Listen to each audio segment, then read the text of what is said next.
यदत्र युक्तम भगवान वदेन। क्या कह रहे हैं? बोले महाराज ये संसार का प्राणी केवल सुख के लिए कर्म करता है। अच्छा एक बात बताओ, संसार में कोई दुख के लिए कर्म करता है क्या? कभी आपने मांगा भगवान से कि दुख दे दो, या कभी आपने किसी कर्म में ऐसे प्रवृत्त हो जाए कि इससे हमें दुख मिल जाए? किसी कर्म में हम दुख के लिए नहीं पवित्र प्रवृत्त हुए, किसी देवी देवता की उपासना हमने दुख के लिए नहीं की, कभी हमने दुख की कामना नहीं की, अब फिर भी दुख आया कि नहीं आया? प्यार से बोलो जय श्री राम। ऐसा कोई हृदय पर हाथ धर के बोल सकता है कि मेरे जीवन में बिल्कुल भी दुख नहीं आया? प्रत्येक जीवन के प्रत्येक व्यक्ति के जीवन में दुख आया, और है दुख आया क्या? पड़ा रहता है, हमेशा पड़ा रहता है। लेकिन सुखाय कर्माणि करोति लोको, सुख के लिए कर्म कर रहा है और सुख मिलना तो कहां है? उस सुख के चक्कर में ही दुख मिल रहा है, सुख के संसाधनों से ही दुख मिल रहा है। इसका कारण क्या? जीव तो सुख के लिए प्रयत्नशील है और उसे निरंतर दुख ही मिलता चला जा रहा है। बोले महाराज इसका उत्तर हमें चाहिए, तो स्वयं ही प्रश्न पूछ रहे हैं विदुर जी और स्वयं ही उत्तर दे रहे हैं। बड़ा सुंदर उत्तर दिया। कस्त्रप्नया तीर्थ पदो विधानात् सत्रेषु वासुरभिरीढ्यमाना यः कर्णनाड़िं पुरुषस्य यातो भवप्रदां गेहरतिं छिनन्ति। देखो ये जीव की दशा क्यों ऐसी है? क्योंकि ये गेह में इसकी रति बनी हुई है, संसार से आसक्ति है, और जिससे आसक्ति है वही दुखमय है। प्यार से बोलो जय श्री राधे। परिवर्तनशील है, दुखमय है, इसलिए दुख हमें प्राप्त हो रहा है। सुख की कामना किससे किए बैठे हैं? जिसके पास सुख है ही नहीं।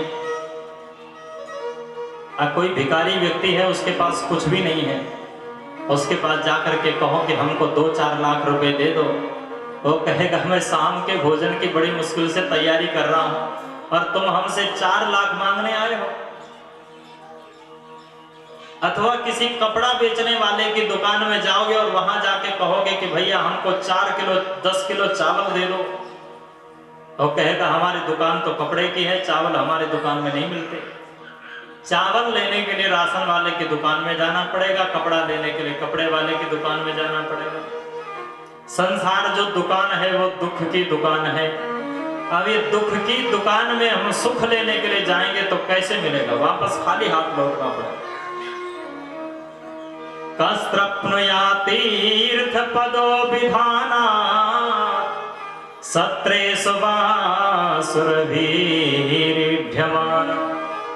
तीर्थ पद मने जिनके चरण कमलों में तीर्थ विराजमान रहते हैं, ऐसे भगवान के भक्त। प्यार से बोलो जय श्री राम।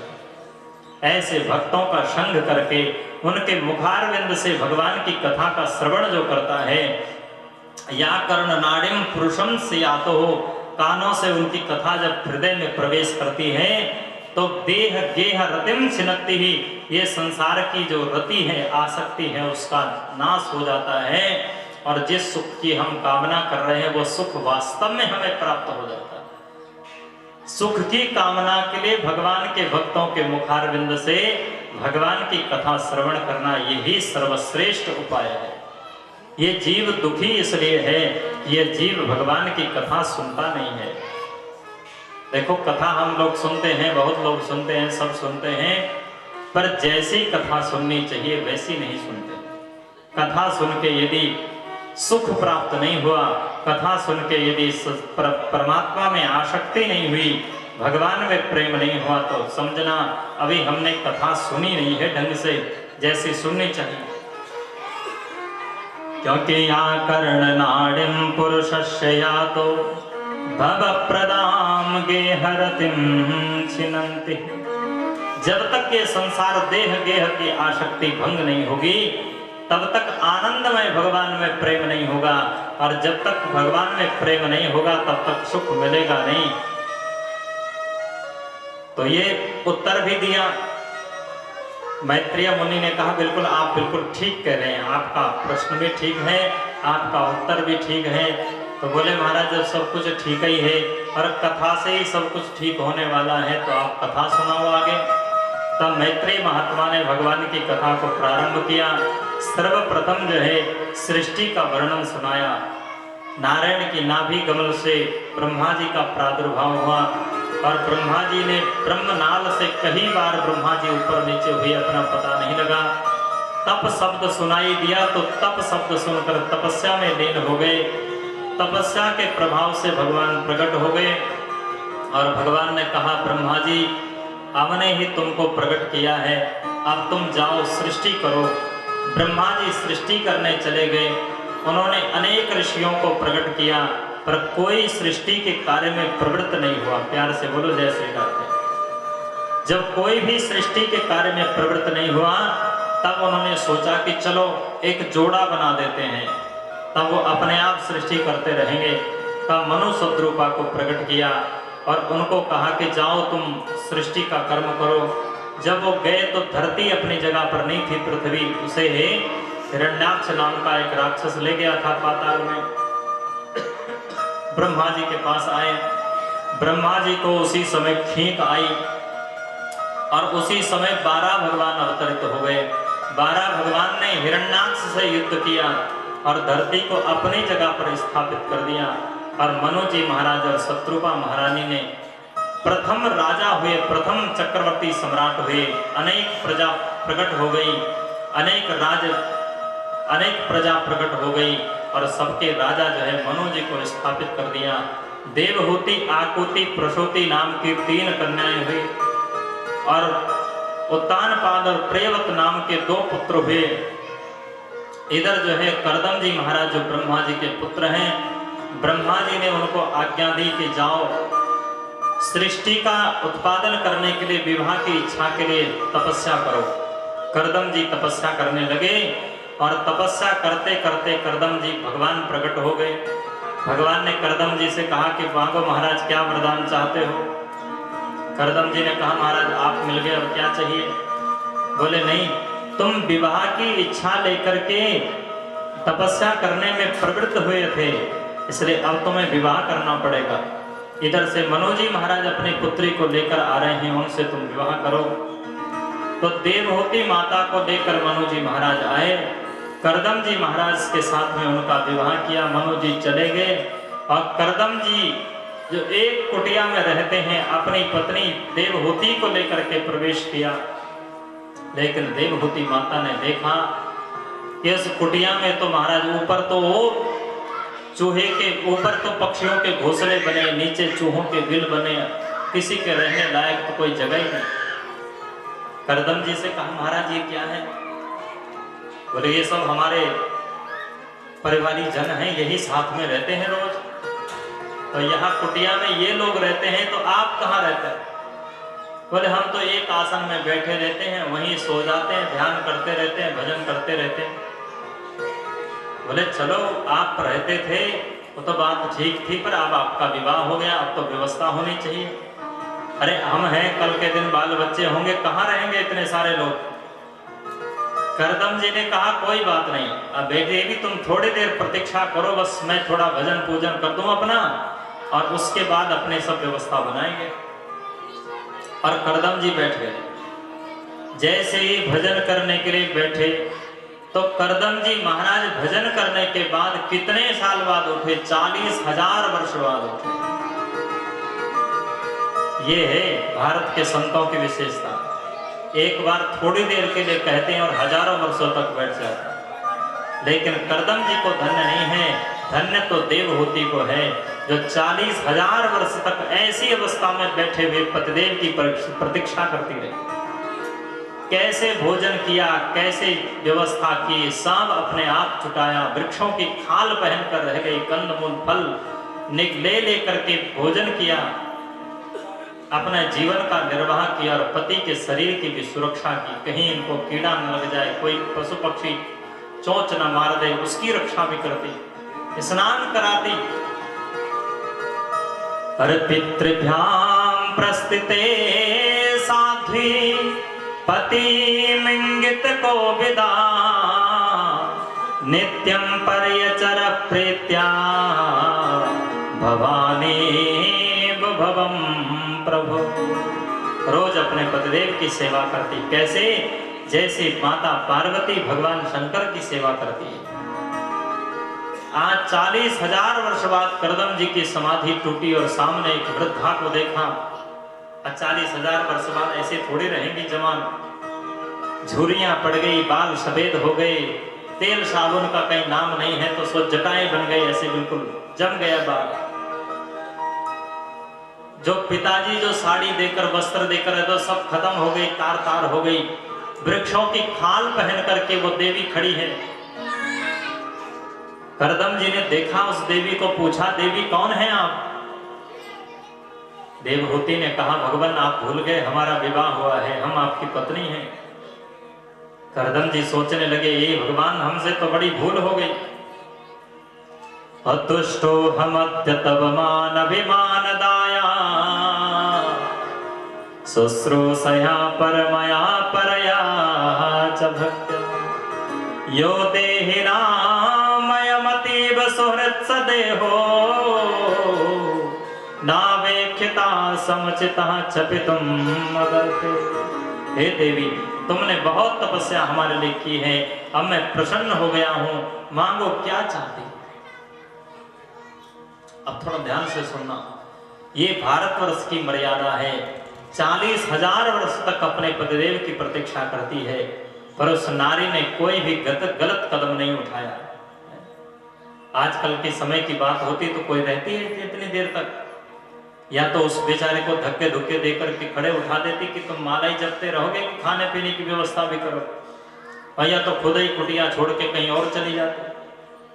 लेकिन धन्य है वो देवी। आप कहोगे ये तो सतयुग की बातें हैं, एक कलयुग में नहीं हो सकती है, तो आपको कलयुग की बात बताता। इस भारतवर्ष के एक महान संत हुए वाचस्पति मिश्र, उन्होंने व्याकरण पर टीका लिखी, उनका विवाह हो गया। विवाह के बाद भी अपने लिखने पढ़ने का काम करते रहे, लिखते लिखते उनको पता ही नहीं चला कि मेरे विवाह को कितने साल हो गए। और 50 वर्ष तक उनकी पत्नी उनकी सेवा करती रही, 50 साल तक। 50 साल तक उन्हें यह पता नहीं लगा कि मेरा विवाह हो गया। बताओ। और एक दिन की बात है, वो भामती अपने टीका लिख ही रहे थे और रात्रि का अंधेरा था, बत्ती थोड़ा सा ढीली हो गई, तो वो उनकी धर्म पत्नी उस बत्ती को थोड़ा ऊपर करने लगी। जैसे बत्ती को ऊपर किया तो थोड़ा उजाला हुआ। उस उजाले में उस देवी पर उनकी अचानक दृष्टि पड़ गई और अपनी ही पत्नी से पूछा, ये ज्यादा पहले की बात नहीं, बस 500-700 साल पहले की बात बता रहे हैं। तो देवी से पूछा कि आप कौन हैं? तो उन्होंने कहा हम आपके पत्नी हैं। आप भूल गए, आप तो लिखने पढ़ने में लगे रहते हैं, अपनी टीका लिख रहे हैं, भजन में लगे रहते हैं, आपने कभी हमारा ध्यान नहीं किया। हम रोज भोजन देते, सब कुछ करते, भोजन की थाली वो परोस कर रख जाती, उनका नजर पड़ गई तो पा लिया, नहीं पड़ गई तो भोजन की थाली ऐसी पड़ी है, बाद में उठा के ले जाती, वो थाली दूसरी धर दे। देवी हमसे अपराध हो गया, अब हम क्या करें? तो उस देवी ने कहा कि हम क्या बताएं, क्या करें, अब उम्र तो ज्यादा हो गई है। वाचस्पति मिश्र बोले अब उम्र तो ज्यादा हो गई है, अब पुत्र तो नहीं हो सकता। एक स्त्री का पुत्रवती होना ही सौभाग्यवती कहलाता है। अरे एक पुत्र होता है, एक पीढ़ी, 2 पीढ़ी, 3 पीढ़ी तक ज्यादा से ज्यादा याद की जाती है। मैं तुम्हें ऐसा पुत्र दूंगा कि पीढ़ी दर पीढ़ी तक तुम्हें याद किया जाएगा। तो जो टीका वो व्याकरण के लिख रहे थे, उस टीका का नाम ही भामती टीका रख दिया। उनकी पत्नी का नाम भामती था, तो भामती ही उस टीका का नाम रख दिया। अब वो जब भी कोई व्याकरण में प्रवेश करता है तो उसे वो टीका पढ़नी पड़ती है। ये कलियुग की घटना है। प्यार से बोलो जय श्री राधे। तो बोले देवी हमसे अपराध हो गया, बताओ तुम्हें क्या चाहिए। देवहूति माता ने कहा, आप जैसे तपस्वी पति रूप में मिले हैं, भला मुझे संसार में और क्या चाहिए। लेकिन भगवान, जैसे आप हैं वैसे ही तपस्वी कोई पुत्र और मिल जाता तो स्त्री की संपूर्ण कामनाएं पूर्ण हो जाती है, एक पति से और एक पुत्र से। तो प्रियाया प्रियमन्विच्छन् करदमो योगमास्थितः विमानं कामगं छत्तः तरयो भाभिरचीतवत्। उसी समय करदम जी महाराज ने अपनी तपस्या के बल से कामग नाम का एक विशाल विमान उपस्थित कर दिया, प्रकट कर दिया। उस कामग नाम के विमान में एक दिव्य सरोवर था, उसमें दोनों ने स्नान किया तो दिव्य रूप धारण करके जवान बनकर के प्रकट हो गए, दिव्य सखियां प्रकट हो गई।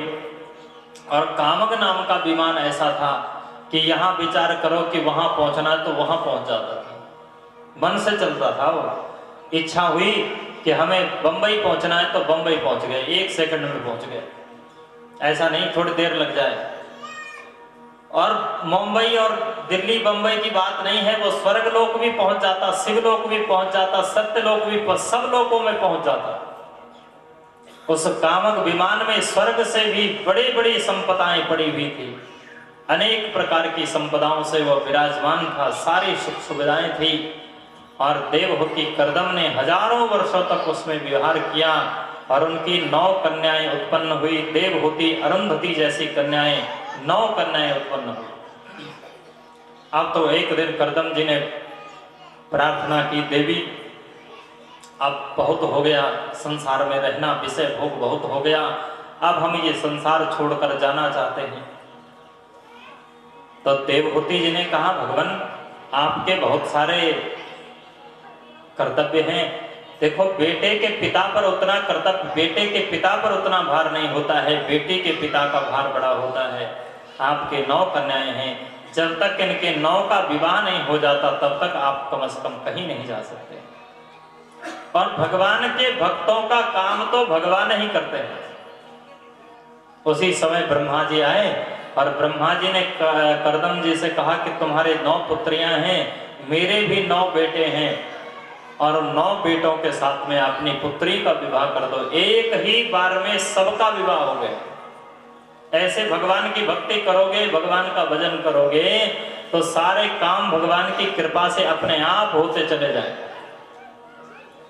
अरे करदम जी, संसार के अनुसार यदि अपने बेटियों का विवाह करते तो 9 बेटियों के विवाह में 9 वर्ष तो लगते कम से कम। पर ब्रह्मा जी आए, एक क्षण में विवाह हो गया, सब व्यवस्था हो गई। अब जाने लगे तो देवहूति ने कहा कि भगवान कह के गए थे कि हम आपके घर में पुत्र रूप में बनकर आएंगे, अभी भगवान तो पुत्र रूप में आए नहीं, आप कहां जा रहे हो। तब करदम जी ने कहा कि कोई बात नहीं देवी, आपने बहुत अच्छी याद दिलाई। उसके बाद कपिल भगवान का प्राकट्य हुआ, बोलिए कपिल भगवान की। कपिल भगवान वहां प्रकट हुए और करदम जी महाराज ने संन्यास ले लिया, घर छोड़ करके निकल गए। आज देवहूति माता विचार कर रही है कि मैंने अपने जीवन को कैसे बर्बाद किया।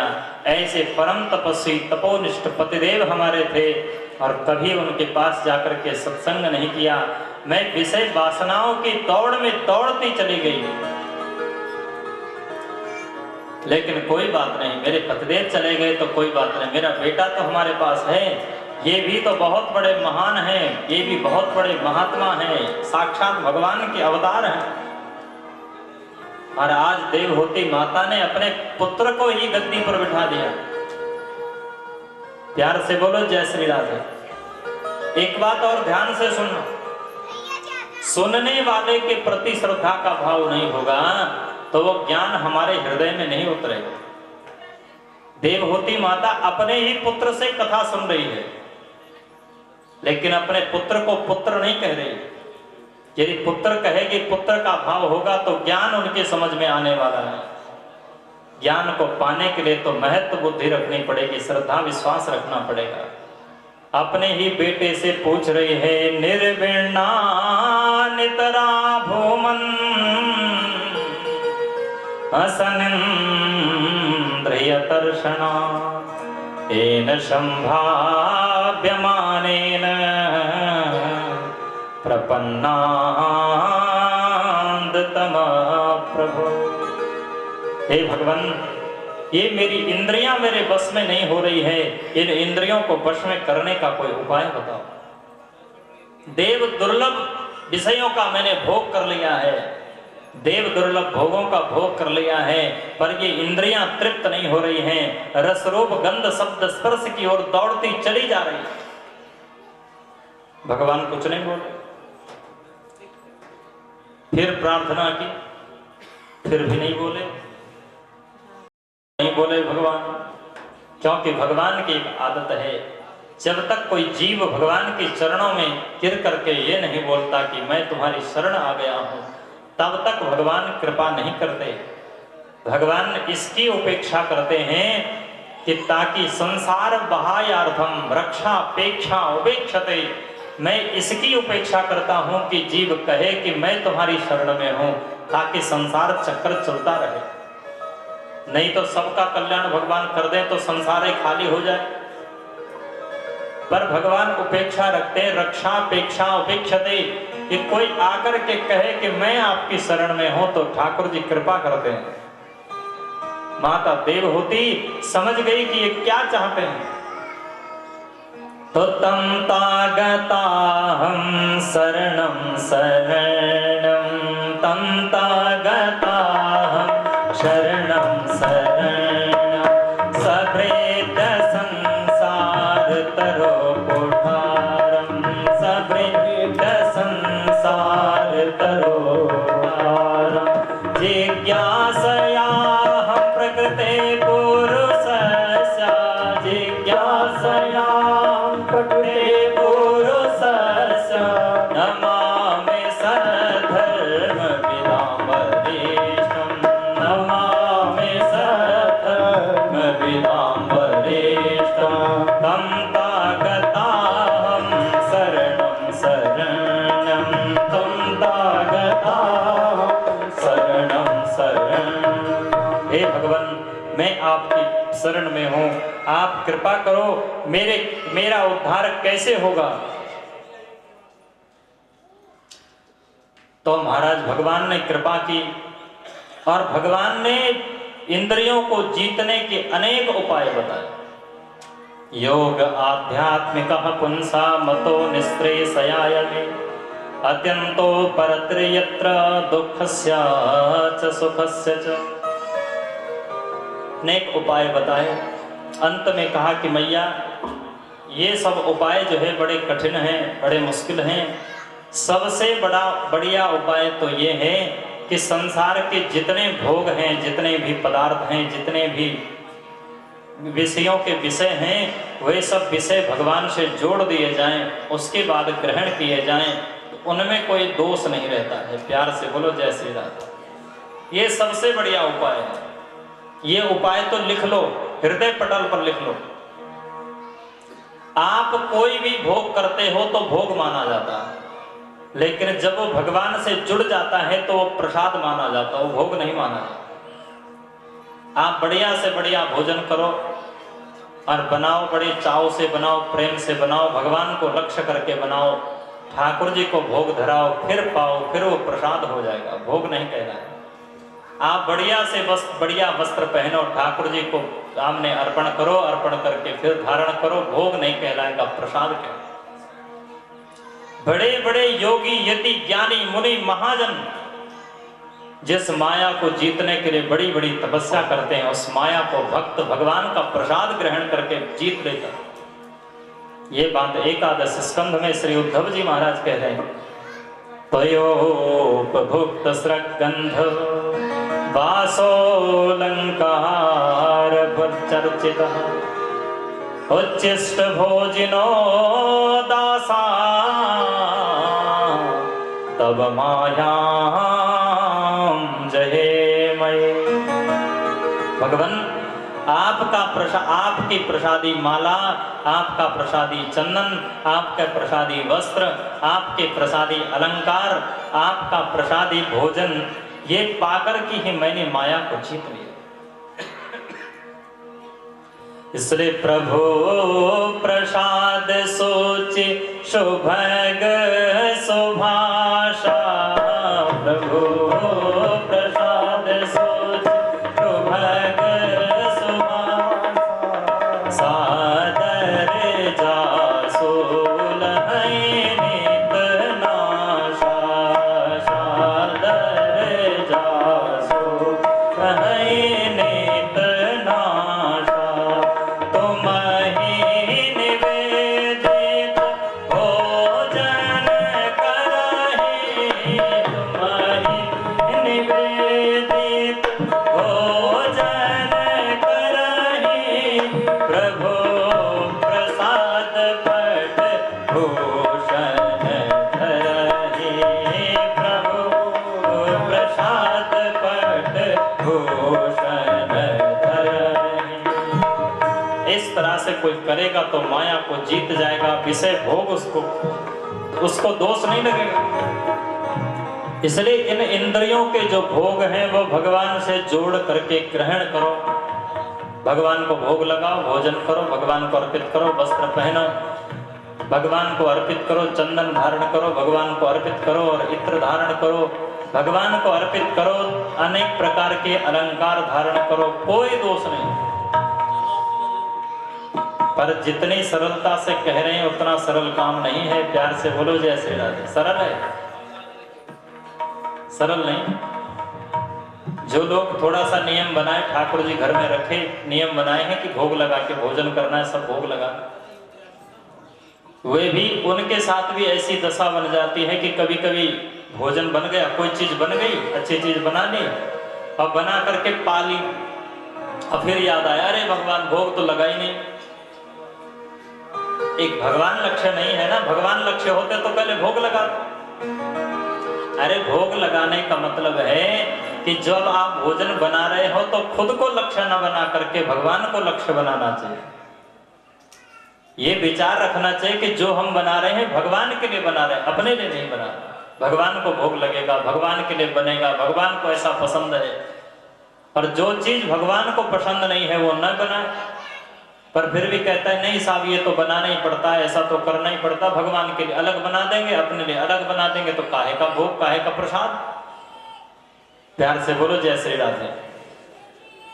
तो प्रसाद में भी ये विशेषता रखनी चाहिए, भोग लगाने में भी ये विशेषता होनी चाहिए कि लक्ष्य भगवान। तो ये काम इतना आसान तो नहीं है, इतनी जल्दी तो नहीं होगा। भले ही हम भोग लगाने का प्रयास करते हैं, ठाकुर जी रखते हैं, जो बनाते हैं स्वच्छता से शुद्धता से बनाए, भोग लगाएं, ठीक है, पर भैया जब तक लक्ष्य ठाकुर जी नहीं बनेंगे तब तक भोग प्रसाद भी अपना काम जैसा करना चाहिए वैसा काम करेगा नहीं। जब तक ये लक्ष्य करके ही बाजार से फल आदि सब्जी आदि नहीं खरीदी जाएगी कि भगवान के लिए खरीदी जा रही है, तब तक भोग प्रसाद अपना काम नहीं करेगा। लित्वयोपभुक्त स्रग्गंध वासोलंकार चर्चिता, उच्चिष्ट भोजिनो दासा, तब मायाम जय मई। ये तो ठीक है, पर ये भाव आएगा कैसे, इसका उपाय बता रहे हैं कपिल भगवान। ये भाव हमारे जीवन में आएगा कैसे, तो इसके लिए बताया प्रसंग मज्जरम पासम आत्मना कवयो विधो, सएव साधु सुकृतो मोक्षद्वार उपावृतः। ये तब आएगा जब संसार की आसक्ति को हटा करके किसी भगवान के भक्त में आसक्ति हो जाएगी। भगवान में नहीं, भगवान में तो बाद में होगी, पहले भगवान के भक्त में। यहाँ भगवान नहीं लिखा, यहाँ लिखा सएव साधु सुकृतो।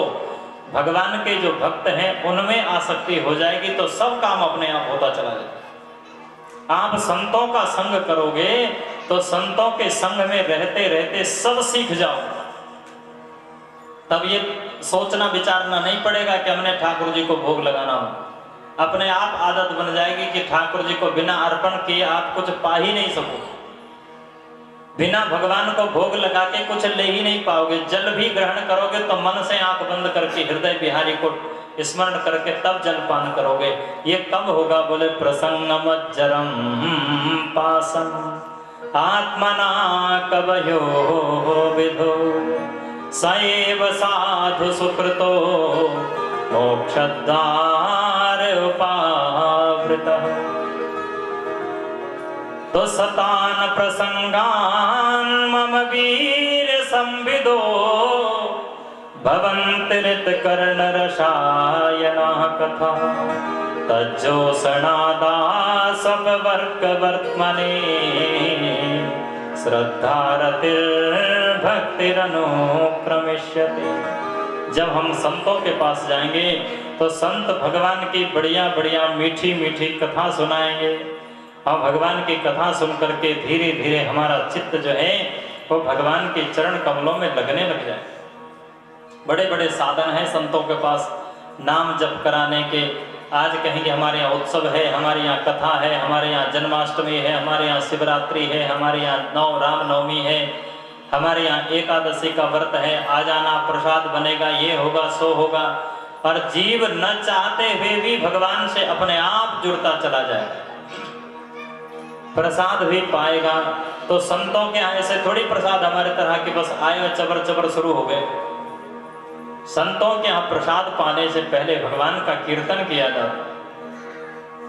श्री हरि नारायण गोविंदा रामा कृष्णा गोविंदा। श्री हरि नारायण गोविंदा रामा कृष्णा गोविंदा। श्री हरि नारायण गोविंदा रामा कृष्णा गोविंदा। श्री हरि नारायण गोविंदा रामा कृष्णा गोविंदा। गोविंद गोविंद गाओ प्रेम पदारथ पाओ। गोविंद गोविंद गाओ प्रेम पदारथ पाओ। हे गोविंद गोविंद गाओ प्रेम पदारथ पाओ। गोविंद गोविंद गाओ प्रेम पदारथ पाओ। सिय हरि नारायण गोविंदा रामा कृष्णा गोविंदा। नारायण गोविंदा रामा कृष्णा गोविंदा। गोविंद गोविंद गाओ प्रेम पदारथ पाओ। गोविंद गोविंद गाओ प्रेम पदारथ पाओ।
ऐसे संत का संग करना चाहिए। प्यार से बोलो जय श्री राधे।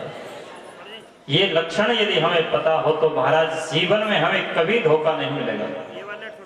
इसलिए भगवत रसिक जी महाराज कहते हैं गुरु बनाने से पहले भागवत को श्रवण करना चाहिए। प्रथम सुनिए भागवत भक्त मुख भगवत वाणी, द्वितीय आराधे व्यास भक्ति नव भांति बखाने, तृतीय करे गुरु दक्ष समुझि सर्वज्ञ रशीलो। भागवत जी सुनोगे तो संत के लक्षण पता लग जाएंगे, फिर हमें संसार में धोखा नहीं मिलेगा, फिर किसी दंभिक पाखंडी के चक्कर में हम नहीं पड़ेंगे और फिर किसी कुमार्ग की ओर हम नहीं चल पाएंगे। प्यार से बोलो जय श्री राम। संत का लक्षण क्या है? तितिक्षवा कारुणिका सुहृदा सर्वदेहिना, अजात शत्रवा शांता साधवा साधुभूषण। पहला लक्षण बताया तितिक्षा। संत में जो है बहुत बड़ी तितिक्षा होती है, सहनशीलता होती है। बड़े बड़े मान बड़े बड़े अपमान को भी जो संत सहन कर जाए वही परिपूर्ण संत। अत्यंतिक करुणा जो है संतों के हृदय में होती है। भगवान से भी ज्यादा करुणा संतों में होती है। भगवान करुणा करते हैं उस पर जो भगवान के पास आकर के कहता है कि मैं आपकी शरण में हूं, और संत तो उस पर करुणा करते हैं जिस पर दृष्टि पड़ जाती है। प्यार से बोलो जैसे, चाहे वो कहे चाहे ना कहे। रामचरितमानस का एक प्रसंग बहुत ध्यान से सुनिएगा। रामचरितमानस का एक प्रसंग,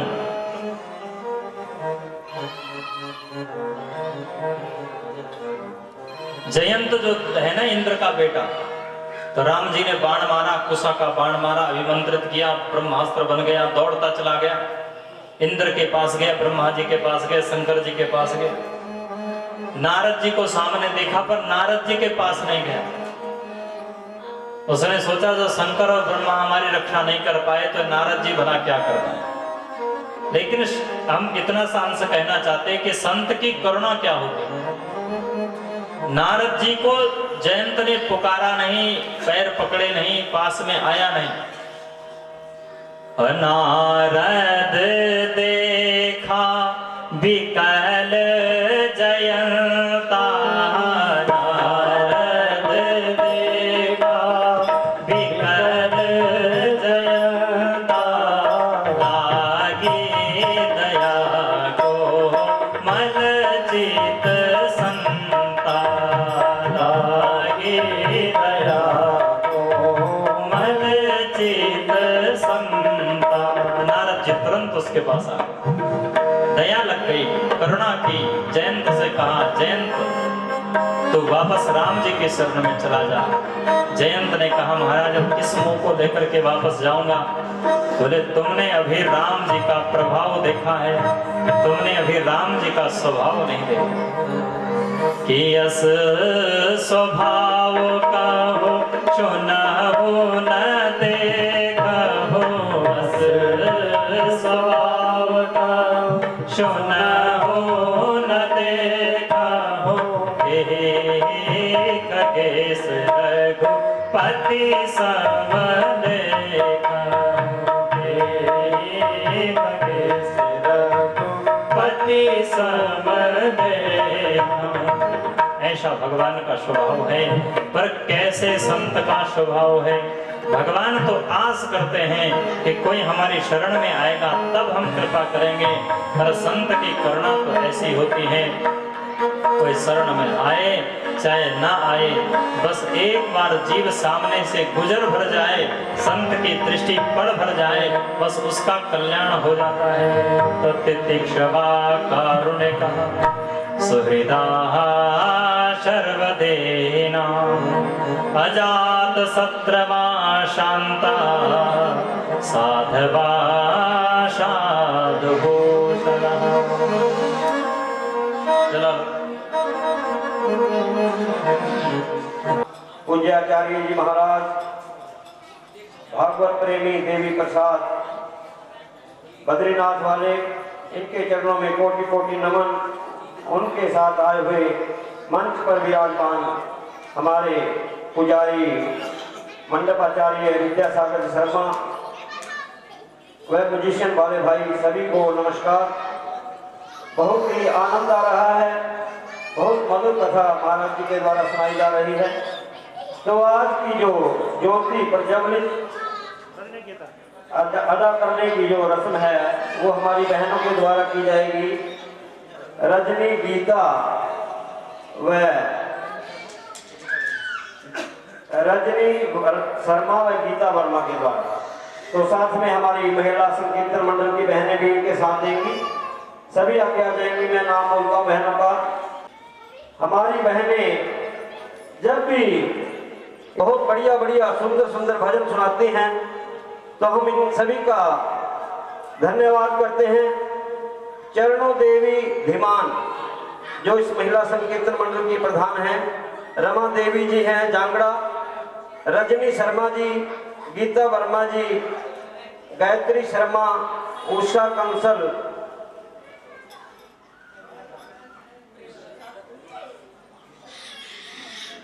मीनू जांगड़ा जी, किरणा गोयल, आशा गर्ग, सुदेश मित्तल, प्रेमलता देवी, सरला कश्यप, चंद्रपति देवी व अनिता गागट जी।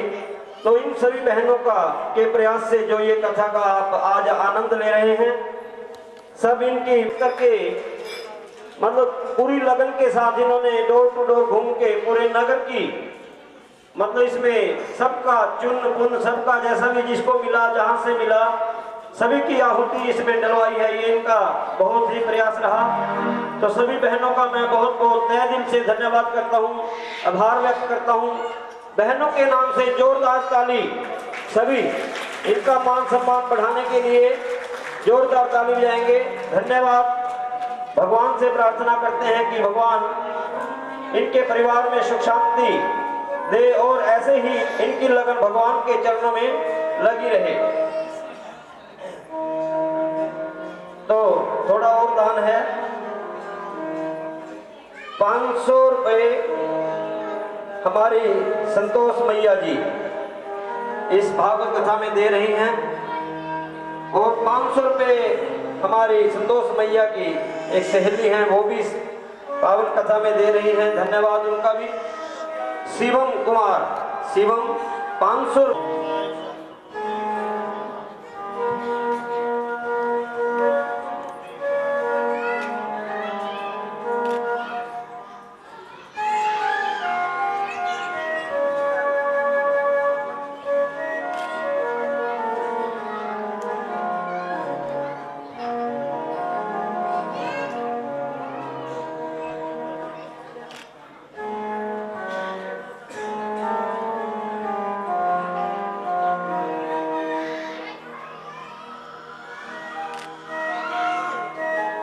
तो हमारी बहनों से प्रार्थना है, प्रेमलता जी से आगे आएंगी तो अपना जो ये मोमेंटो है जी, गायत्री शर्मा जी, प्रेमलता जी शर्मा, गायत्री शर्मा, तो अपना मोमेंटो ग्रहण करेंगे। मोमेंटो ले लेंगे महाराज जी के शुभ हाथों से। आशीर्वाद के रूप में आपके ऊपर भगवान की ऐसे ही कृपा बनी रहे, निरंतर सेवा में लगी रहे, ऐसे ही महाराज जी की शुभकामनाएं हैं।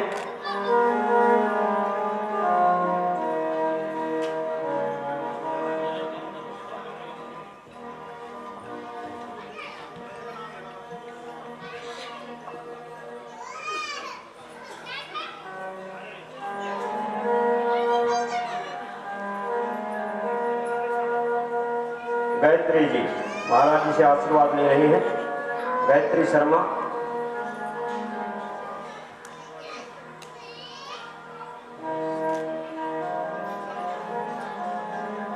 तो अगर कोई भी सेवादार प्रसाद की, देखो प्रसाद की व्यवस्था भी बना के रखनी है। प्रसाद अगर कोई कल के लिए लिखवाना चाहे तो प्रसाद ले सकते हैं। आपके लिए तो प्रसाद की व्यवस्था हो गई है। बोलो श्री बांके बिहारी लाल की जय हो।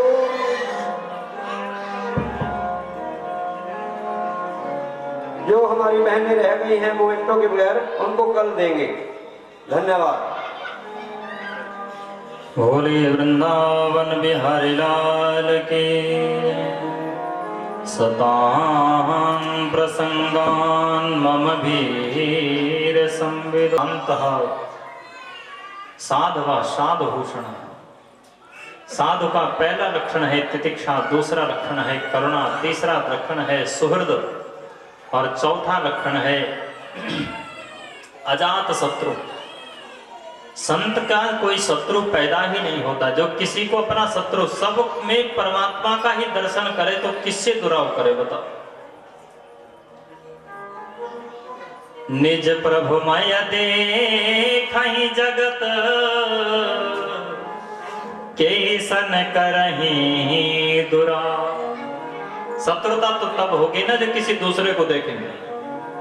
जब सब जगह ठाकुर जी दिख रहे हैं तो भला शत्रुता किससे होगी। प्यार से बोलो जय श्री राम। और शांत भाव, यदि किंचित किसी संत में, महात्मा में क्रोध दिखाई भी पड़ता तो क्रोध नहीं होता है, क्रोध का नाटक होता है।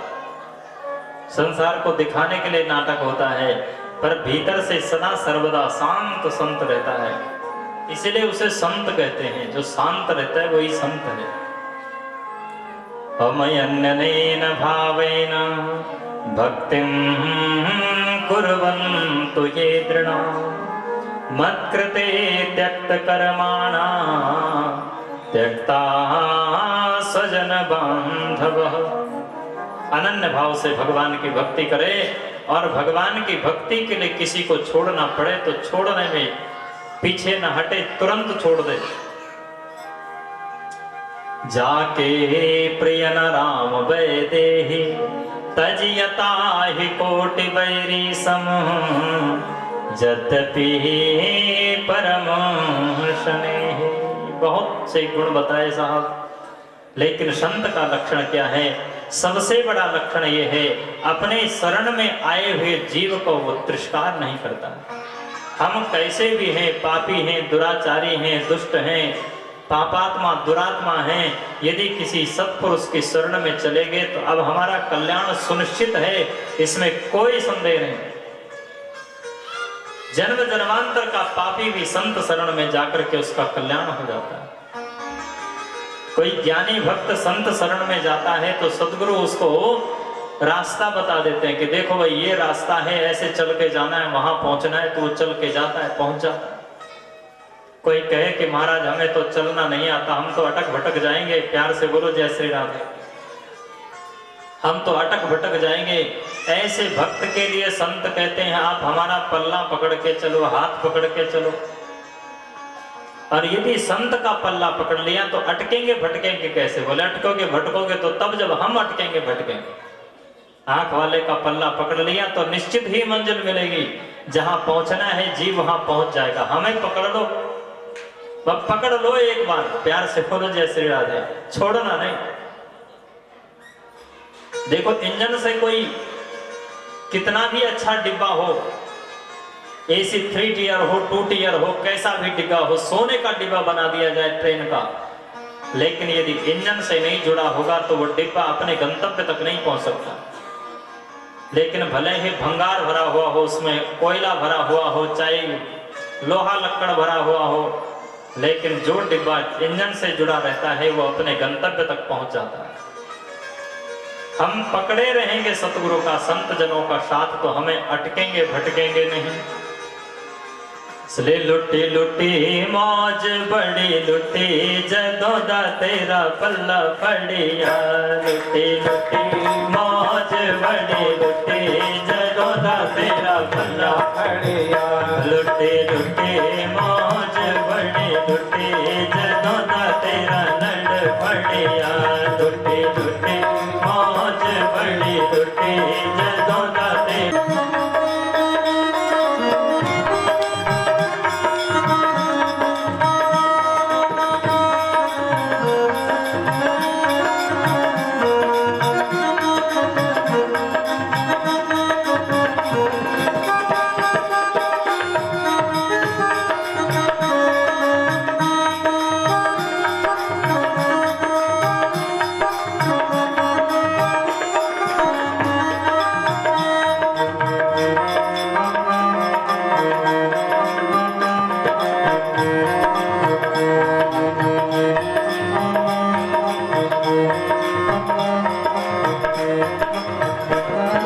चंगा होया मेरी मटकी फुट गई, चंगा होया मेरी मटकी फुट गई, चंगा होया मेरी मटकी फुट गई, चंगा होया मेरी मटकी फुट गई। मटकी मने घड़ा। ये संसार को घट की उपमा दी गई है वेदांत में। मटकी फूटने का मतलब है संसार फूट जाना, संसार के सारे संबंधों को टूट जाना। इसलिए चंगा होया मेरी मटकी फुट गई, चंगा होया मेरी मटकी फुट गई, चंगा होया मेरी मटकी फुट गई, चंगा होया मेरी मटकी फुट गई। पानी भरन तो छुटे छुटे में मौज बड़ी लुटी, जदों दा तेरा लड़ पड़िया, लुटी लुटी मौज बड़ी लुटी जदों दा तेरा लड़ पड़िया, लुटी लुटी मौज बड़ी लुटी, जदों दा तेरा पल्ला पड़िया, लुटी लुटी मौज बड़ी लुटी जदों दा तेरा लड़ पड़िया।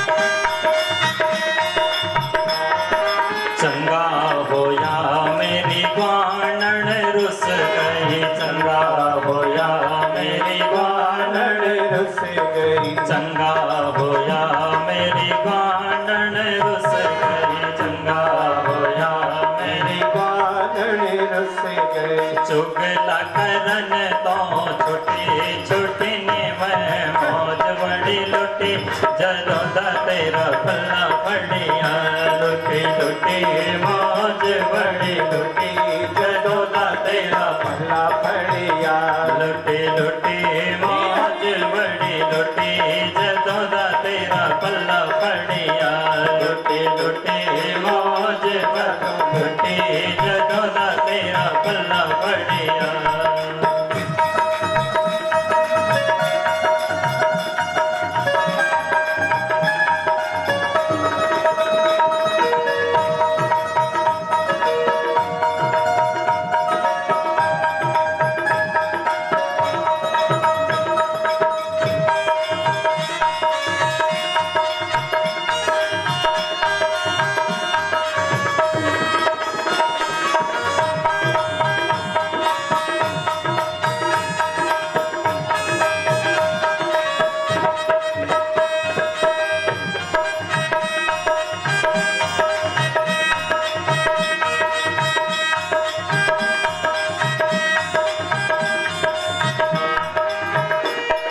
चंगा होया तेरे चरणा च डिग पई, चंगा होया तेरे चरणा च डिग गई, चंगा होया तेरे चरणा च डिग पई, चंगा होया तेरे चरणा च डिग पई। जगत जंजाल तो छुटी छुटी नी मैं मौज बड़ी लुटी, जदों दा तेरा पल्ला पड़िया, लुटी लुटी मौज बड़ी लुटी, जदों दा तेरा पल्ला पड़िया, लुटी लुटी मौज बड़ी लुटी, जदों दा तेरा पल्ला पड़िया, लुटी लुटी मौज बड़ी लुटी जदों दा तेरा पल्ला पड़िया।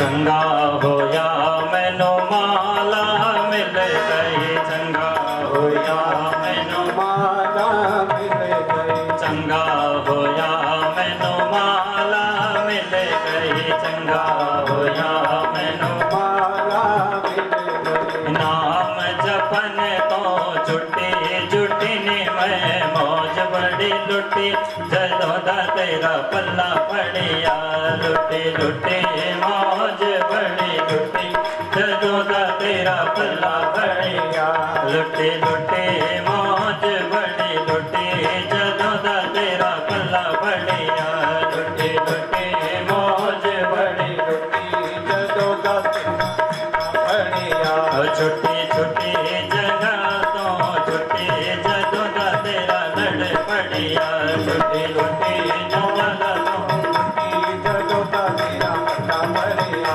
लुटी लुटी मौज बड़ी लुटी, जदों दा तेरा पल्ला बढ़िया, लुटी लुटी मौज बड़ी लुटी, जदों दा तेरा पल्ला बढ़िया।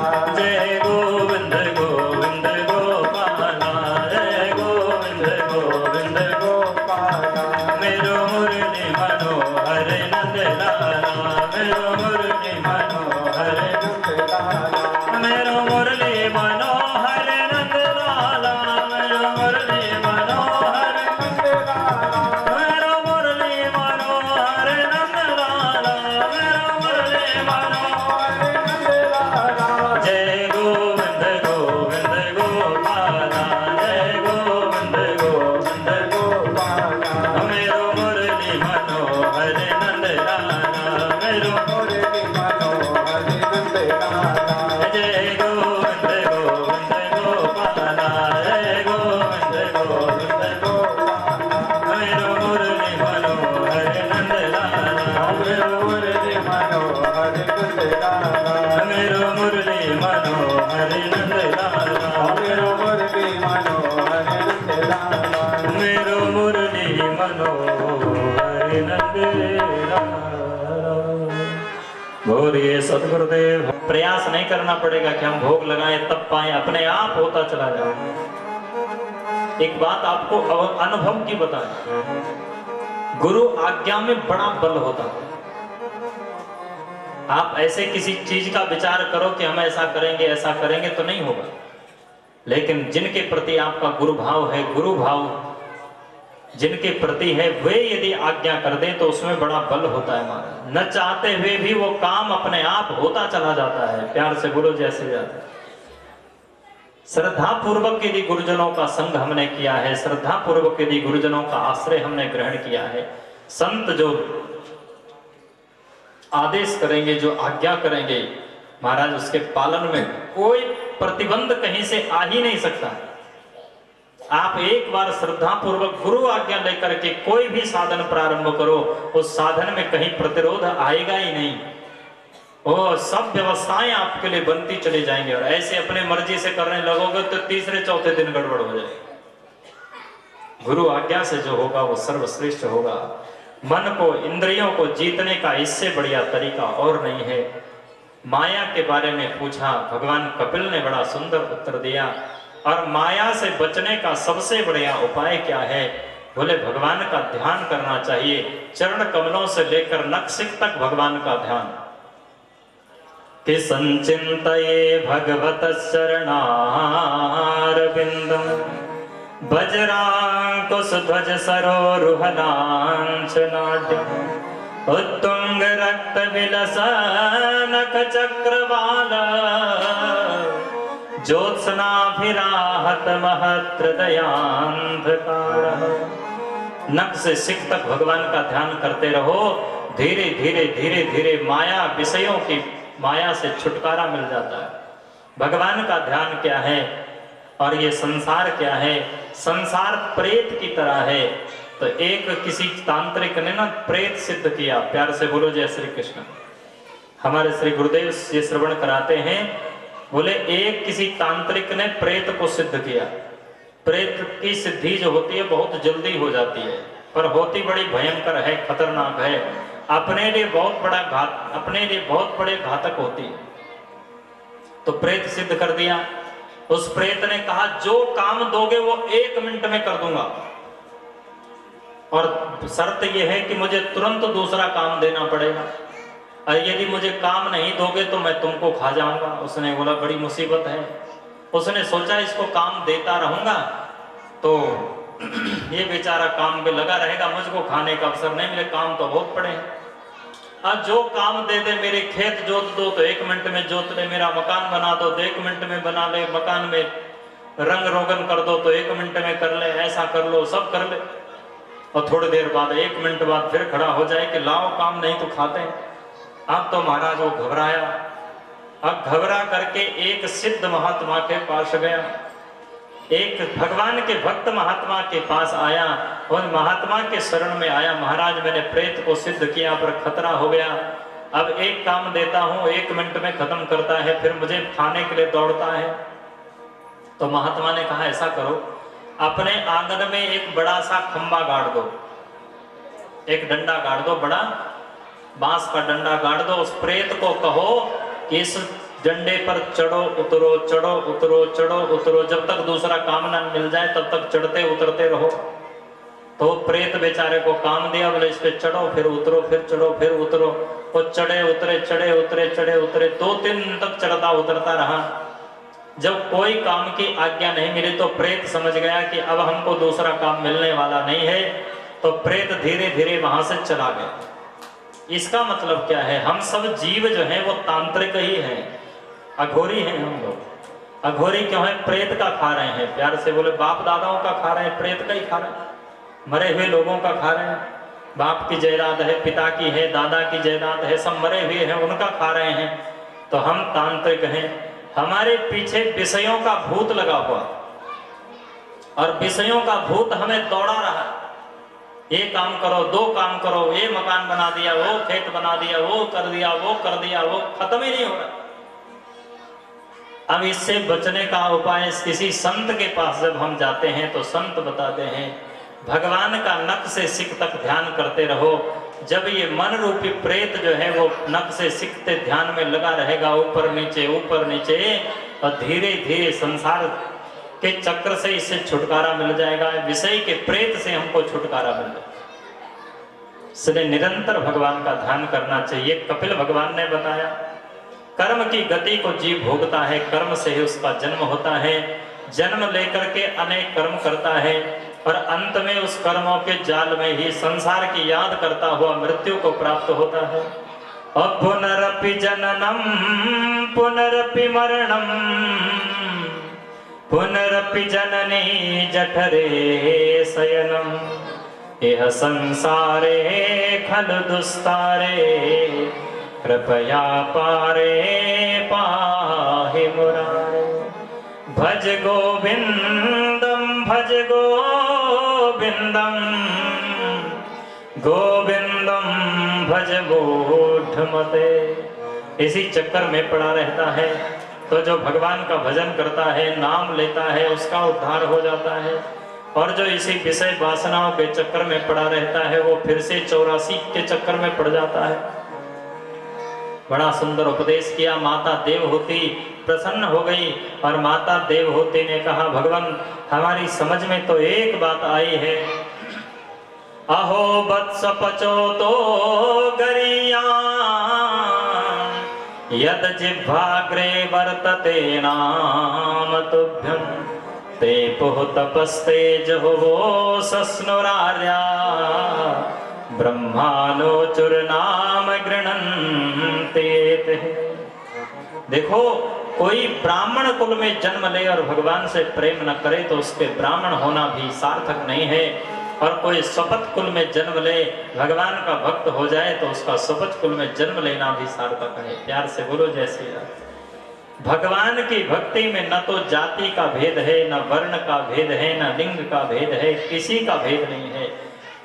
सर्वे प्रपत्त्यधिकारिणो मतः, वैष्णव मताब्ज भास्कर में श्री जगत गुरु रामानंद आचार्य भगवान कहते हैं सर्वे प्रपत्त्यधिकारिणो मतः, सब प्रपत्ति के अधिकारी हैं, सब शरणागति के अधिकारी हैं।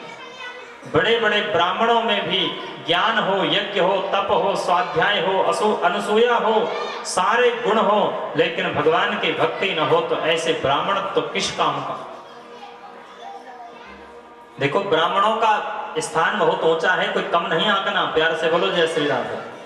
भागवत के 5वें स्कंद में स्वयं ऋषभदेव भगवान कह रहे हैं, न ब्राह्मणो तुल्यं भूतमन्यत्। ब्राह्मणों के तुल्य जो है संसार में कोई और नहीं है। समत परोयम द्विज द्वैव देवः, मेरे से परे और मेरे से श्रेष्ठ कोई है तो भगवान कहते हैं वे ब्राह्मण हैं। लेकिन वे ब्राह्मण भी सावधान रहे। ब्राह्मणों को कहा गया है तुम ब्राह्मणा गुणों, प्रहलाद जी कहते हैं 12 गुणों से युक्त जो ब्राह्मण है वे भी यदि भगवान के चरण कमलों में प्रेम नहीं करता है, ऐसे ब्राह्मण से वो स्वपक्ष श्रेष्ठ हैं जो भगवान की भक्ति करते हैं। विप्राद सदगुण युता दरविंद नाभा पादार बिंद विमुखात् सपचम वरिष्ठ। वृंदावन के महान ऋषिकाचार्य श्री हरिराम व्यास जी कहते हैं, व्यास कुलीनन कोटि मह बामन लाख 25, एक भक्त रहे दास पे तुले न तिन को शीश। भक्ति की इतनी बड़ी महिमा है, इसलिए देवहूति माता कहती है अहो बत सपचो तो गरियान। वे स्वपच श्रेष्ठ हैं जिनकी जीभा पर भगवान, जीभा के अग्रभाग पर भगवान का नाम नृत्य कर रहा है। ये वर्णाश्रम भेद नहीं है, अपने वर्ण के अनुसार जो कर्म हमें मिला है वही करना चाहिए, उसी में हमारी सिद्धि है। स्वकर्म निरता सिद्धिम, अपने कर्म में निरत रहोगे तो उसी में सिद्धि मिलेगी।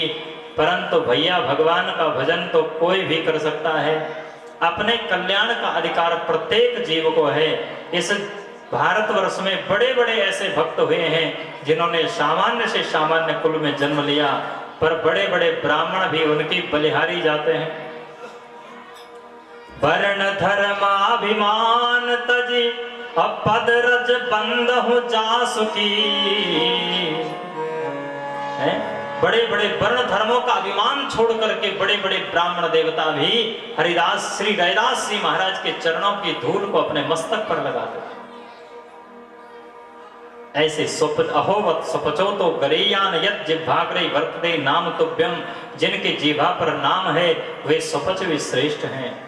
देवहूति माता ये कह करके और 10वीं अवस्था को प्राप्त हो गई प्रेम की, और उनका शरीर पिघलने लग गया, नदी के रूप में परिणित हो गई, सिद्धिदा नाम की नदी बन गई और कपिल भगवान सिद्धाश्रम की ओर चले गए। तो मनोस्तु सतरूपायाम त्रिस्त्रा कन्याश्च जक्किरे आकुतिर्देवहूतिश्च प्रसूतिरिति विश्रुतः। आकुति, देवहूति, प्रसूति 3 कन्याओं का चरित्र है। देवहूति का चरित्र आप श्रवण कर चुके हैं। आकुति जो प्रथम कन्या है उनका विवाह रुचि नाम के प्रजापति से हुआ, उससे भगवान यज्ञ का प्राकट्य हुआ, उनके गर्भ से यज्ञ भगवान प्रकट हुए। और तीसरी जो कन्या है उसका नाम है प्रसूति, उसका विवाह दक्ष प्रजापति से हुआ, जिनकी 60 कन्याएं हुई और उसमें से एक कन्या है उसका नाम सती है, जो भगवान शंकर को ब्याही गई।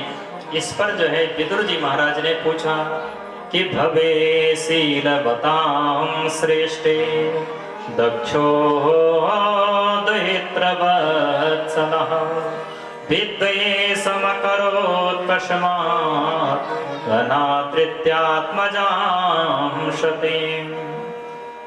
विदुर जी महाराज ने कहा आपने देवहूति आकुति का प्रसंग सुनाया, पर प्रसूति जो दक्ष प्रजापति को ब्याही गई तो उन्होंने अपने बेटी का विवाह शंकर जी से कहा। यहाँ तक तो बात समझ में आती है। फिर बाद में दक्ष प्रजापति का और शंकर जी का आपस में झगड़ा हो गया, ये बात हमारी समझ में नहीं आई। जब बेटी का विवाह हो गया फिर ससुर दामाद में ऐसा झगड़ा क्यों हुआ? प्यार से बोलो जय श्री राम। अब यहाँ पर सावधान होकर के सुने, थोड़ा सा भगवान शंकर का चरित्र हम श्रवण करेंगे, उसके बाद ही वाणी को भगवान के चरणों में समर्पित करेंगे। सावधान होकर के सुने। जब किसी को संसार की पद प्रतिष्ठा मिलती है तो उसे अहंकार आ जाता है। दक्ष प्रजापति को प्रजापतियों का अध्यक्ष बनाया गया। दक्ष प्रजेत भयो तहि काला, प्रजेश बनाया गया उनको। लेकिन नहीं को अस जन मा जग माही, नहीं को अस जन मा जग माही, प्रभुता पाहे चाहे मद नाहे, प्रभुता पाहे चाहे मद नाहे। कौन ऐसा संसार में जैसे कोई पद प्रतिष्ठा मिली हो और उसे अहंकार ना आ गया हो। दक्ष प्रजापति को भी अहंकार आ गया। देवताओं की सभा में गया, सब जय जयकार कर रहे थे। सबकी जय जयकार पर दक्ष प्रजापति का ध्यान नहीं था।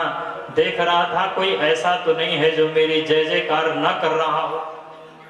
सभा में 3 लोग बैठे थे, वो खड़े नहीं हुए। उनमें एक ब्रह्मा जी थे, भगवान नारायण थे और भगवान शंकर थे। दक्ष प्रजापति ने सोचा कि ब्रह्मा जी तो हमारे पिताजी हैं, जब पुत्र कहीं से आए तो पिता को सभा में खड़ा नहीं हो, अभिवादन में खड़ा नहीं होना चाहिए, इससे पुत्र का अभ्युदय नष्ट हो जाता है। तो ये नहीं उठे, ये तो बात समझ में आती है। नारायण भगवान भी हमारे इष्ट देव हैं, ये भी नहीं उठे तो भी बात समझ में आती है। पर शंकर जी तो हमारे दामाद हैं और ससुर का दर्जा जो है वो पिता के बराबर होता है, इनको तो कम से कम खड़ा होकर ससुर जी का सम्मान करना चाहिए था। पर लगता है इन्होंने विपक्ष ज्वाइन कर दिया। अब ये हमारे विरोध में हो गए और निश्चित ही हमारे विपक्ष में कोई काम करेंगे, इससे पहले इनकी कीर्ति को गिराओ। यही दक्ष प्रजापति का मन था। और दक्ष प्रजापति उल्टा सीधा कहने लगे शंकर जी को। देवताओं ने कुछ नहीं कहा, उन्होंने सोचा कि ये प्रजापति हैं, पता नहीं क्या करें। लेकिन भगवान शंकर के जो भक्त हैं उनसे सहन नहीं हुआ, उन्होंने प्रतिरोध करना प्रारंभ किया और दक्ष प्रजापति को श्राप देने लगे। दक्ष प्रजापति ने इनको श्राप दिया, इन्होंने दक्ष प्रजापति को, झगड़ा बढ़ गया। तो भगवान शंकर ने सोचा कि अब यहाँ मनोमलिन्य हो गया, झगड़ा हो गया, और जहाँ झगड़ा हो वहाँ सत्पुरुषों को सभा में नहीं रहना चाहिए। प्यार से बोलो जय श्री राम। झगड़ा जहाँ हो वहाँ खड़ा नहीं रहना चाहिए। लेकिन हम लोगों की आदत क्या है, जहाँ झगड़ा होगा वहाँ जानबूझ के भीड़ इकट्ठी कर देते। लेकिन यदि आप बचना चाहते हो संसार से, तो जहां संसार में कहीं विवाद हो रहा है वहां से दूर चले जाओ, अपने आप बचाव हो जाएगा। लेकिन हम तो पहले तो वहां जाएंगे, खड़े रहेंगे, तमाशा देखेंगे और फिर वो सारी घटना दूसरों को सुनाएंगे कि अरे ऐसा हुआ, ऐसा झगड़ा हुआ है, वो मार डंडा, मार फावड़ा, ये लिया वो लिया, ऐसा। शंकर जी वहां से चले गए। शंकर जी सारी बात को भूल गए, ये सब पुरुषों की बात है। और दक्ष प्रजापति के मन में तो यही बात है, कैसे शंकर जी से बदला लूं, कैसे इनका अपमान करूं। तो एक बार एक विशाल यज्ञ का आयोजन किया, सारे संसार के सभी प्राणियों को बुलाया, केवल शंकर और सती को नहीं बुलाया। बोले जब बुलावा नहीं आएगा तब पता चलेगा कि हमारी औकात क्या है। ये भाव था। देखो बढ़िया से बढ़िया कर्म करते हो और किसी को नीचा दिखाने के लिए करते हो तो कर्म की सिद्धि कभी नहीं होगी। किसी कर्म में सिद्धि तब है जब सबके कल्याण के लिए किया जाए। किसी को नीचा दिखाने के लिए, किसी का बुरा करने के लिए, किसी को अपमानित करने के लिए आप बढ़िया से बढ़िया कर्म करो, वो श्रेष्ठ से श्रेष्ठ कर्म भी श्रेष्ठ नहीं माना जाएगा और निकृष्ट ही माना जाएगा। दक्ष प्रजापति ने तो निमंत्रण नहीं दिया, पर सती को पता लगा तो उन्होंने सोचा कि पिताजी ने नहीं बुलाया, लेकिन मैं तो बेटी हूं, मुझे तो जाना ही चाहिए। शंकर जी से आज्ञा ली तो शंकर जी ने तो कह दिया भाई हम तो जा नहीं सकते, हमारा तो झगड़ा है। हाँ तुम जाना चाहो तो भले चली जाओ। पूरी आज्ञा नहीं दी सती को, लेकिन सती जी वो आधी अधूरी आज्ञा लेकर के जाने लगी। तो शंकर जी समझ गए कि अब इसका कल्याण नहीं होने वाला है। क्यों? क्योंकि अपने गुरुजनों की आज्ञा की अवज्ञा करने वाले का कभी कल्याण नहीं होता है। पिता का, पति का, माता का, गुरुजनों का, इनकी अवज्ञा करने वाले का कभी कल्याण नहीं हो सकता। भले ही वो बुरी आज्ञा दें, फिर भी उनकी आज्ञा के पालन में ही हमारा कल्याण है।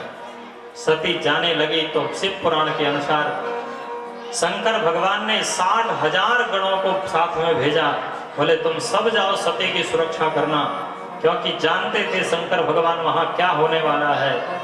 आज जब सती पहुंची तो किसी ने सती का स्वागत नहीं किया। इस सादर भल ही मिली एक माता, सादर भल ही मिली एक माता, अग्नि मिली बहुत मुश्किल,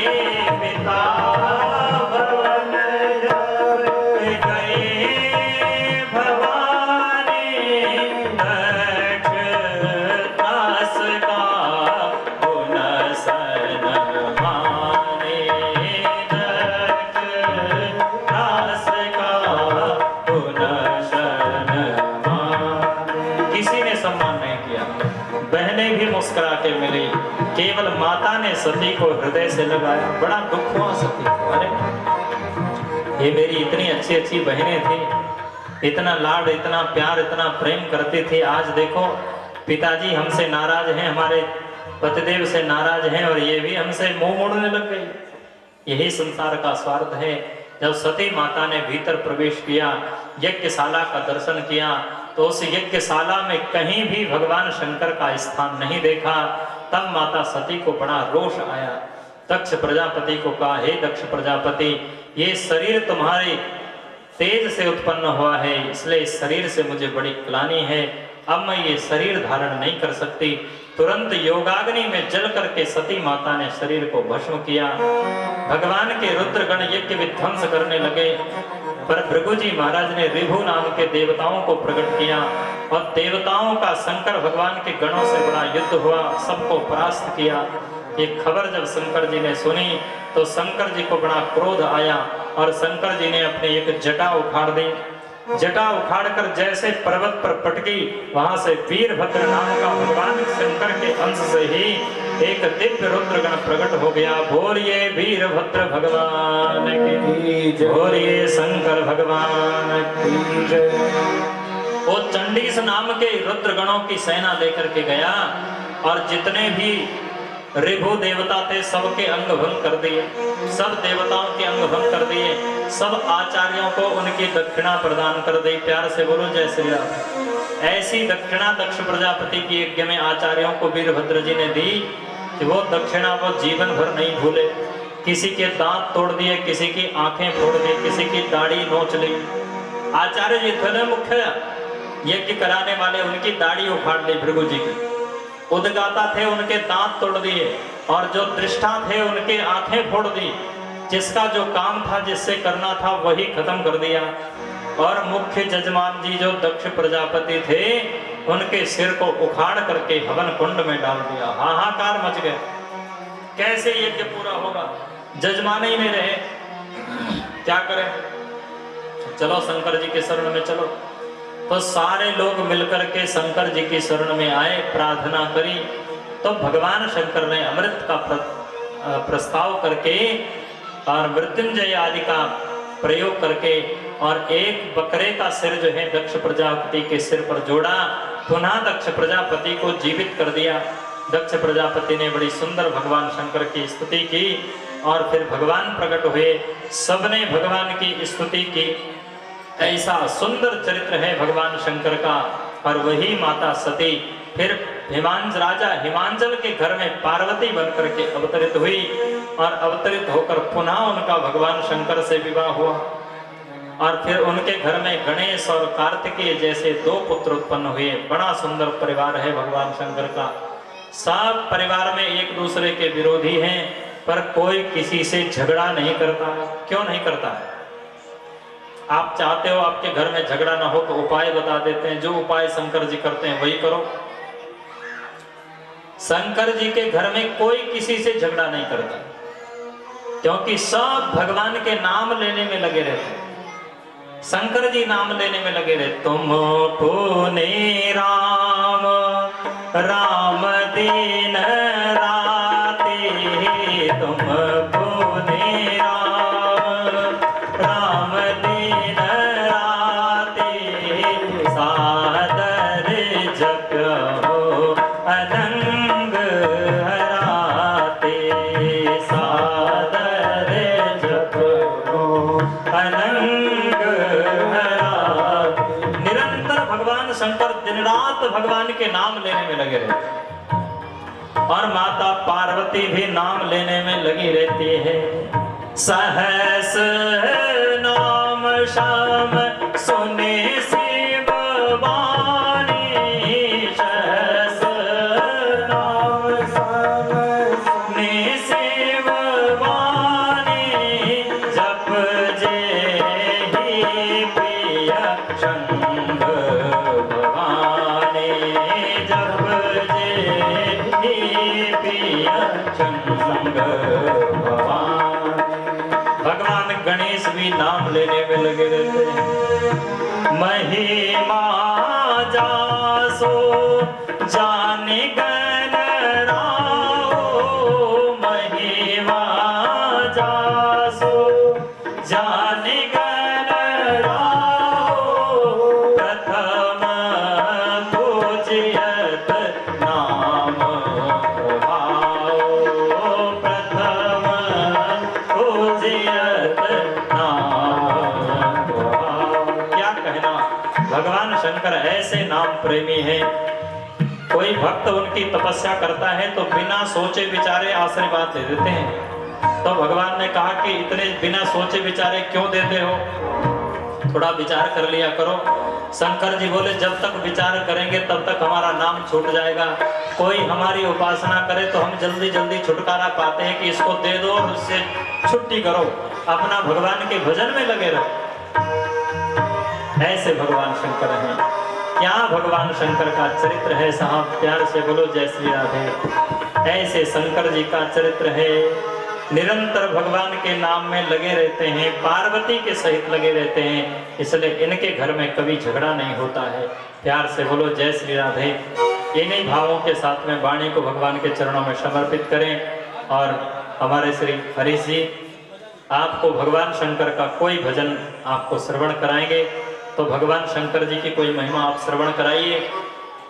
इन्हीं के साथ में वाणी को भगवान के चरणों में समर्पित करें।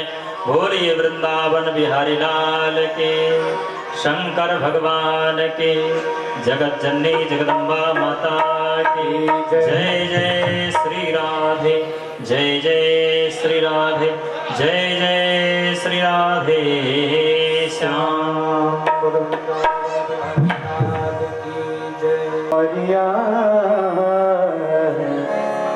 तेरा जलवा कहाँ पर नहीं है, मेरे बापे बिहारी संवरिया, तेरा जलवा कहाँ पर नहीं है, नहीं है तेरा जलवा कहाँ पर नहीं है। मेरे बापे बिहारी संवरिया, मेरे बापे बिहारी संवरिया, तेरा जलवा कहाँ पर नहीं है, नहीं है तेरा जलवा कहाँ पर नहीं है।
दर्शन उसी को हुआ है, तेरा दर्शन उसी को हुआ है, जिसकी आंखों में पर्दा नहीं है।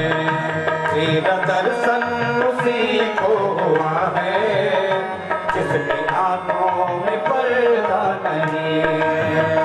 वीर बांके बिहारी सवरिया, तेरा जलवा कहाँ पर नहीं है।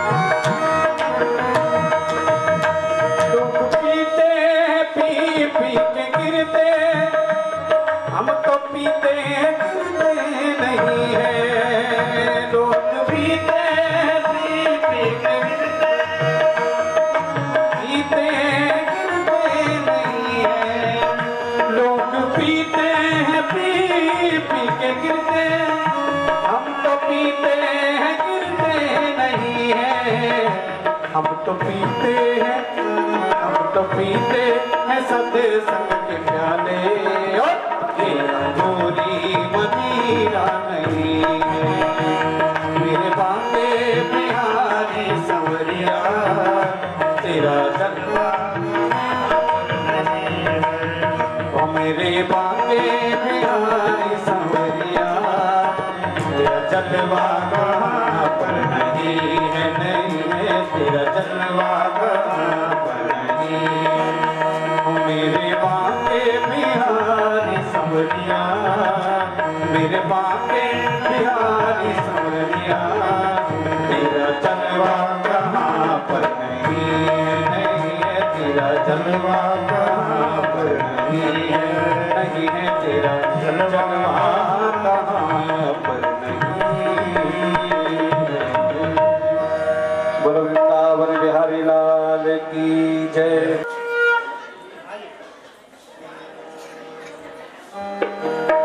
श्री भागवत भगवान की है आरती, पापियों को पाप से है तारती। श्री भागवत भगवान की है आरती, पापियों को पाप से है तारती। भागवत भगवान की है आरती, पापियों को पाप से है तारती। श्री भागवत भगवान की है आरती, पापियों को पाप से है तारती। ये ग्रंथ ये मुक्ति पंथ ये पंचम वेद निराला, नव ज्योति जगाने वाला है, नव ज्योति जगाने वाला है, नव ज्योति जगाने वाला है। हरि नाम यही हरि धाम यही, हरि नाम यही हरि धाम यही, की महिमा की आरती, पापियों को पाप से है तार। श्री भागवत भगवान की है आरती, पापियों को पाप से है तारती। शांति गीत पावन पुनीत, पापों को मिटाने वाला, हरि दर्श कराने वाला है, हरि दर्श कराने वाला है, हरि दर्श कराने वाला है। ये सुख करनी ये दुख हरनी, ये सुख करनी ये दुख हरनी, मधुसूदन जी की आरती, पापियों को पाप से तार।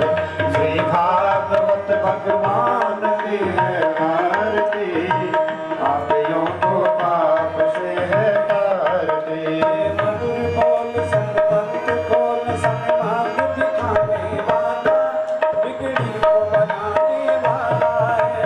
मधुर बोल संत बोल सन्मार्ग बनाने वाला, बिगड़ी को बनाने वाला, बिगड़ी को बनाने वाला है, बिगड़ी को बनाने वाला है। श्री राम यही घनश्याम यही, श्री राम यही घनश्याम यही, मधुसूदन जी की आरती, पापियों को पाप से है तारती, श्री भागवत भगवान की है आरती। पापियों को पाप से है तारती, पापियों को पाप से है तारती।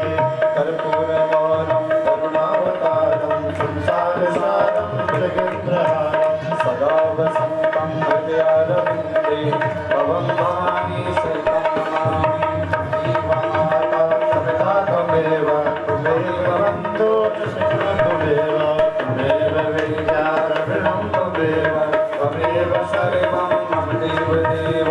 हरे राम राम राम हरे हरे, हरे कृष्ण कृष्ण हरे हरे, हरे राम राम हरे हरे, हरे कृष्ण हरे हरे, हरे राम राम हरे हरे, हरे कृष्ण कृष्ण हरे हरे, हरे राम राम हरे हरे, हरे कृष्ण हरे हरे। ओम शंख मध्ये स्थितं तोयं भ्रामितो केशवोपरि, अंगलग्नं मनुष्याणां सर्वं पापो विपोहते। सर्वे भवन्तु सुखिनः, सर्वे सन्तु निरामया, सर्वे भद्राणि पश्यन्तु मा कश्चित् दुःखभाग् भवेत्। हरिः ओम। थोड़ा फूल विराज ओम यजनेन यज्ञमयजन्त देवास्तानि धर्माणि प्रथमा, न्यासन्नते हनाकं महिमानः सचन्त्र यत्र पूर्वे साध्याः सन्ति देवा। ओम राजाधिराजाय प्रसय्यसाहने नमो वयं वेद श्रवणाय कुर्महे, शमे कामान् कामकामाय मह्यं कामेश्वरो वै श्रवणो ददातु। कुबेराय वै श्रवणाय महाराजाय नमः। विश्वतक्षरत विशतो मुखो विशतो बाहुरुत, विश्वतस्वासं बाहुभ्यां धमक सम्पत्र, द्यावा भूमि जनयन्त देवैका। हरि ओम एकदन्ताय विद्महे वक्रतुण्डाय धीमहि तन्नो दन्ते प्रचोदयात्। नमो नारायणाय विद्महे वासुदेवाय धीमहि तन्नो विष्णुः प्रचोदयात्। सेवन्ति कावकुलजं पटपाटलाभे, पुन्नागजाति करवीर रसाल पुष्पे, बिल्लप्रभार तुलसी दल मंजरे धी, तां पूजयामि जगदीश्वर मे प्रसीद। नाना सुगंध पुष्पाणि यथा कालो भवानि च, पुष्पाञ्जलिर्मया दत्त्वा ग्रहाणां परमेश्वरः। बोलो श्री बांके बिहारी लाल की, श्रीमद् भागवत महापुराण की, श्री वेदव्यासी महाराज की, बोल सांचे दरबार की, श्री विश्वकर्मा भगवान की, शंकर भगवान की। तो सभी माताओं से प्रार्थना है